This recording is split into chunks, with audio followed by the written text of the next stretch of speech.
आप सभी को जय श्री राधे श्री हरदास। हमारी पिछली वीडियो में आपने जाना कि कार्तिक के महीने में मार्जन यानी झाड़ू और भगवान को दीप दान करने का कितना अधिक महत्व है और जिसके फलस्वरूप मनुष्य कल्पों तक स्वर्गों के सुखों को भोग कर वैकुंठ को प्राप्त होता है। अथ 17वां अध्याय। सूत जी कहने लगे कि अब सब व्रतों में उत्तम व्रत और मोक्ष को देने वाली एकादशी के व्रत का महात्म्य सुनो।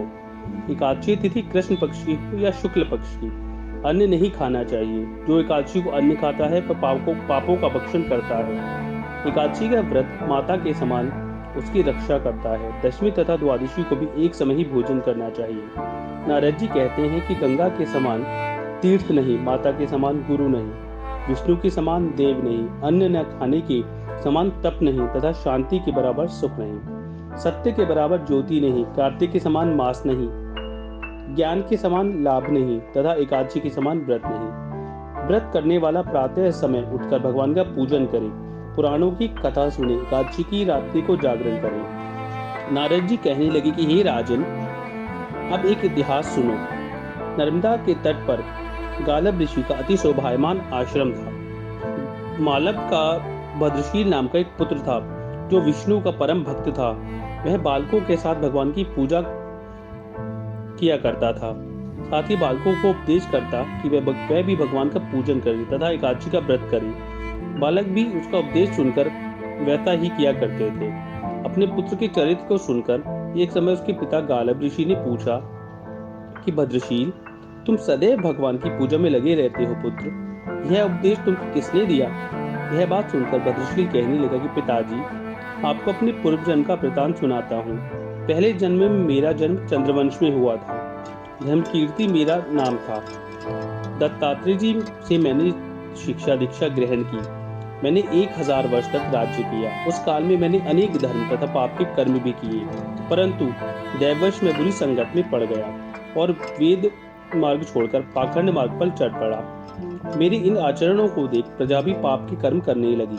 इसी प्रकार धर्म शास्त्रों के कथानुसार प्रजा के पाप का छठा भाग मुझको भी मिलने लगा। एक दिन हम शिकार खेलने के लिए वन में गए, अतः सारे दिन भूखे और प्यासे ही रहे। खाने को कुछ नहीं मिला। घूमते फिरते हम मार्ग भी भूल गए और शाम को नर्मदा नदी के किनारे पर पहुंच गए। उस दिन एकादशी का व्रत होने के कारण वहां पर एकत्रित अनेक वैष्णव भगवान का कीर्तन कर रहे थे। मैं भी भूखा प्यासा रहकर रात भर वहीं पर पड़ा रहा, मगर प्रातःकाल होते ही भूख प्यास से दुखी हो मेरे प्राण निकल गए। उसी समय यमराज के दूत उसको पापी समझकर मारते पीटते यमराज के पास ले गए। यमराज ने चित्रगुप्त से मेरे सब पाप और पुण्यों का लेखा जोखा मांगा। तब चित्रगुप्त ने विचार कर कहा कि यद्यपि यह बड़ा पापी है, परंतु उसने एकादशी का महान व्रत किया था, उसी से इसके प्राण निकल गए। इस कारण इसके समस्त पाप क्षय हो गए हैं। यह सुनकर यमराज तत्काल अपने सिंहासन से उठकर खड़े हो गए और हाथ जोड़कर मुझसे बोले कि क्षमा करना, हमसे भूल हो गई। साथ ही मुझको नमस्कार भी किया। फिर अपने दूतों को धमकाकर कहने लगे, जो मनुष्य भगवान के नामों का जाप करता हो उसको कभी हमारे पास मत लाना। जिसने अनजाने ही एकादशी का व्रत किया हो तो तब भी उसके सब पाप क्षय हो जाते हैं और उसको हमारे पास आने की आवश्यकता नहीं पड़ती। इसके बाद यमराज ने मेरा पूजन किया और फिर मुझे सुंदर विमान में बैठाकर विष्णु लोक को भेज दिया। हजारों वर्ष तक इंद्रलोक तथा विष्णु लोक में रहने के पश्चात अब फिर मैंने यहाँ पर जन्म लिया है। जो कोई इस कथा को पढ़ता अथवा सुनता है उसके सभी पाप नष्ट हो जाते हैं। आशा करता हूँ आपको ये वीडियो अच्छा लगा होगा और अब तक हमारे चैनल को अब तक सब्सक्राइब नहीं किया है तो चैनल को सब्सक्राइब करें, बेल आइकन को हिट करें, वीडियो को लाइक करें, शेयर करें और फॉलो करें।